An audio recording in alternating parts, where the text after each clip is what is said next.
G'day and welcome back to Dairy Air Farms with me, Farmer Jay.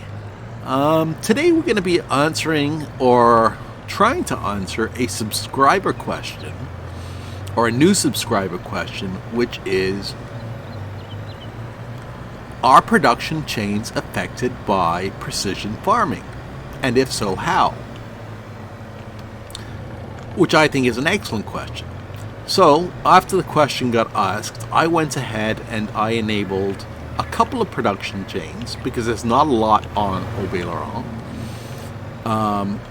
just to test them.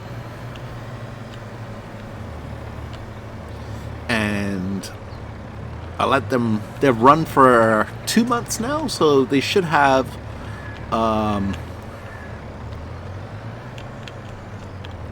had a chance to produce something. Like obviously the dairy here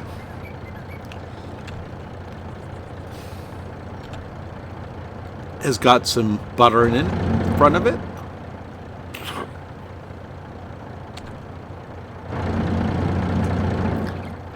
Now I did go back and I checked.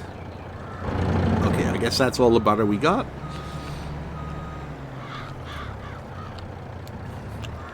Oh, wait, we got one more. So we have 9,000 liters of butter. Now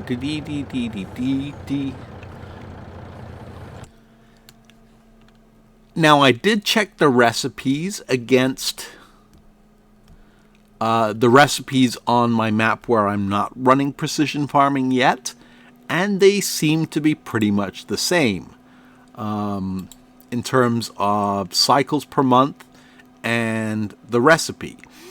And if you're not familiar with cycles per month and the recipe, I'm going to link another video on how production cycles work. So stay tuned for that.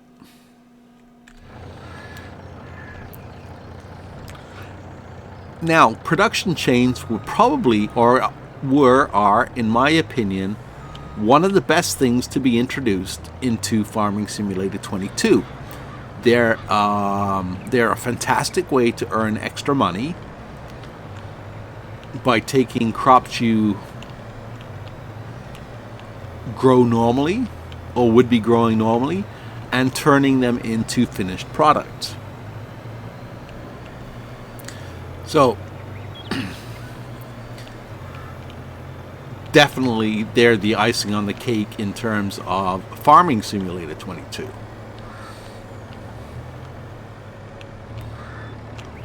And I don't think I'm going to be able to get close enough to this one.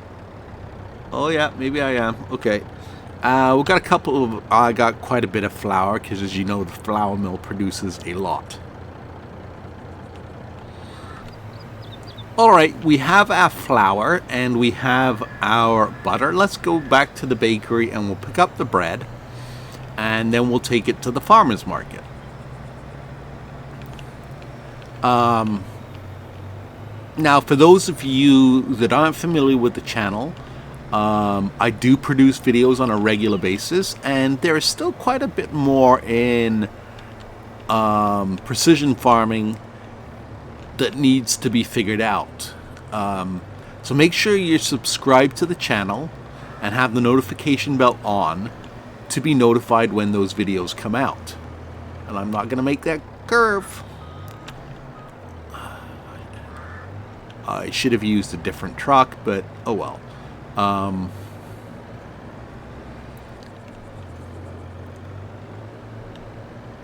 Just trying to get to the bakery here. I think I know where it is. I'm just not familiar with this map that well. Yeah. Okay, up here.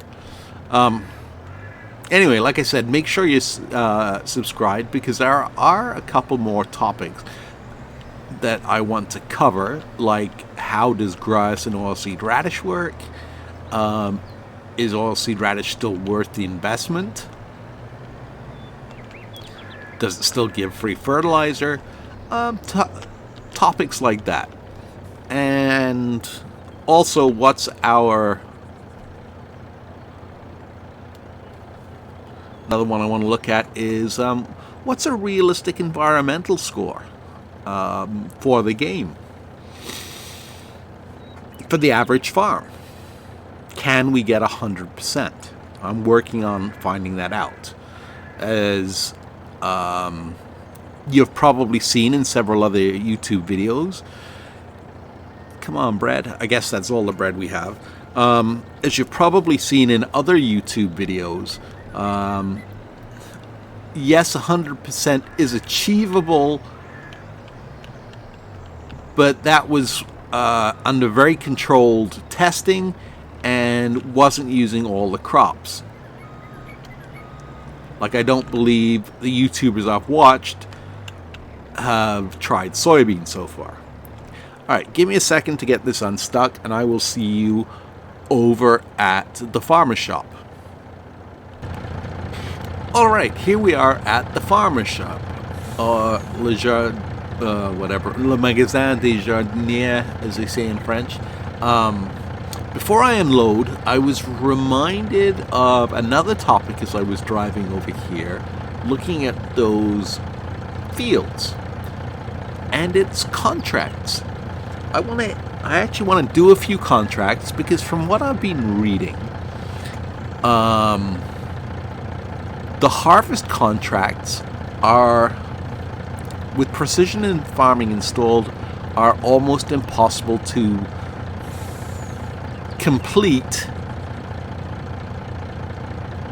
because the fields don't have the yield in them that your fields do. And anyway, that's kind of what I've been reading. I want to figure out whether it's true or not. One post I read said they were only able to complete 4 out of 8 harvest contracts. So I want to see if there's any truth to that. Alright, let's go ahead and we will sell our products.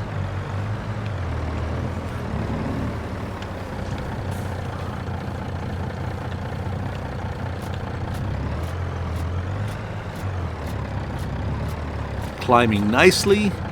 The money is anyway.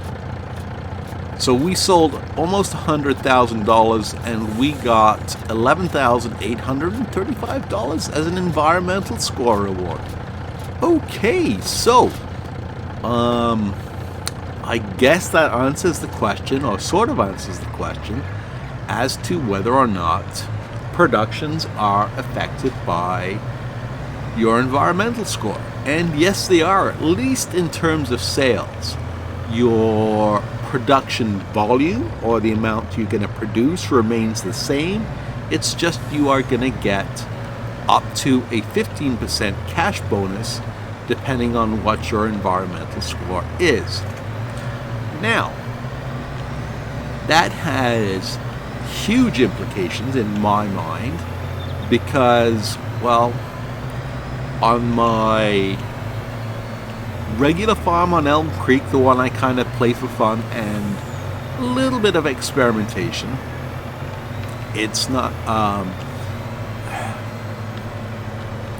how do I say that? It's not a demo farm. It's not where I just kind of harvest.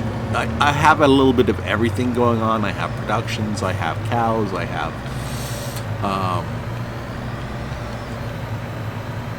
It's a true Let's Play farm, and I make a ton of money off of productions, especially things like clothing, furniture. What else pays really well? Cereal. There's quite a lot of things that pay rather well, and having an extra 10 to 15% added on top of that is just going to push the farm over the edge. Hopefully not to the point where I get bored because I'm making too much money. And yeah, I know that sounds odd, doesn't it? Making too much money. But once you reach a certain point on a map where you're making a certain amount of money per month or per year, and there's nothing left to buy, that's usually when I stop playing a particular map, just because at that point I feel the map is done.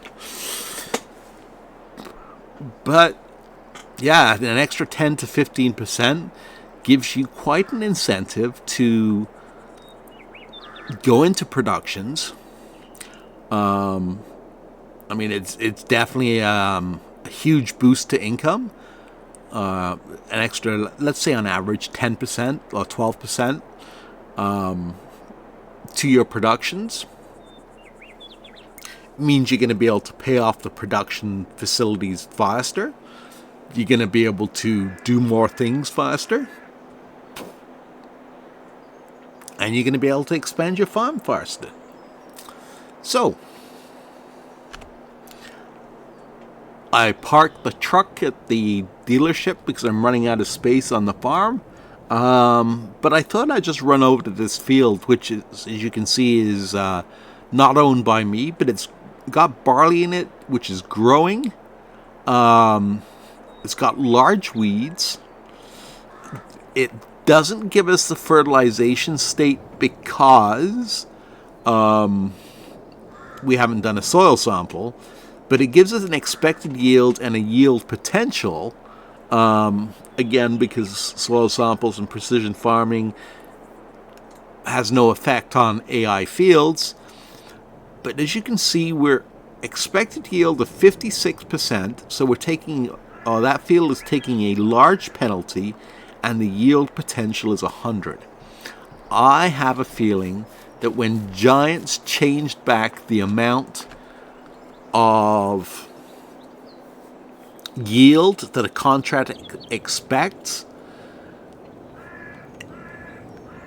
when they changed it back in the previous patch, I have a feeling they made it even worse with precision farming. I mean, people were already complaining that the amount of money they were making off contracts or the leftover grain was nowhere near as much as it used to be. And some fields they were harvesting, they would be barely putting enough grain into the sell point to be able to complete the contract.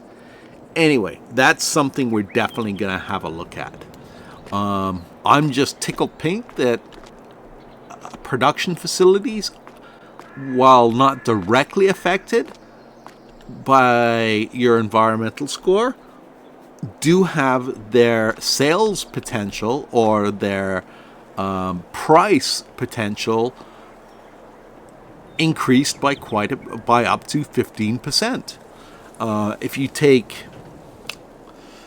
is it furniture or clothing? I think it's clothing, which can go up to 30%. Up to $30,000 per pallet. If you add an extra 10 to 15% onto that, you're looking at quite a bit of money. Okay, I hope you found this video useful. Like I said, remember to like and subscribe. There will be more videos coming. Not just precision farming, but we will, as we always have, continue digging into the mechanics of Farming Simulator. Thank you for watching, and take care, Jay.